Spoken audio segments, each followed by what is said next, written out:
বছরের শুরুতেই বিতর্কে জড়িয়েছেন বলিউডের মডেল অভিনেত্রী উর্বশী রাউতেলা।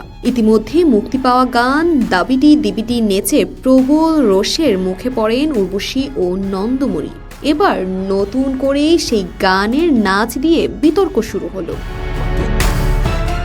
গত 2 জানুয়ারি মুক্তি পেয়েছে ডাকু মহারাজ ছবির দাবিটি দিবিটি গান। সেখানে উর্বশী ও প্রবীণ অভিনেতা নন্দমুরি বালাকৃষ্ণের নাচ দেখে চক্ষু চড়ক গাছ দর্শকের।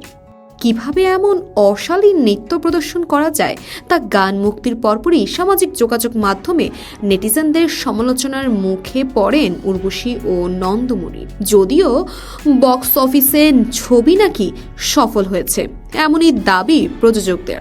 এই উপলক্ষে একটি পার্টিরও আয়োজন করা হয়। সেখানে নন্দমুরির ভাবভঙ্গি দেখে নতুন করে আবারও বিতর্ক শুরু হয়েছে। আর এই পার্টিতে স্যাটিনের শাড়িতে হাজির হয়েছেন অভিনেত্রী উর্বশী রাউতেলা। গানের সাফল্যে অভিনেত্রী কেক কাটেন প্রবীণ অভিনেতা নন্দমুরি বালাকৃষ্ণের সঙ্গে। তারপরই দাবিটি দিবিটি গানে নাচতে শুরু করেন দুজনে। সেখানে উর্বশীর সঙ্গে নাচের মূল ভঙ্গিমায় নাচতে শুরু করেন নন্দমুরি। এবার সিনেমায় যা দেখানো হয়েছে সেটি নিজের মতো করে বদলে দিয়েছেন অভিনেতা।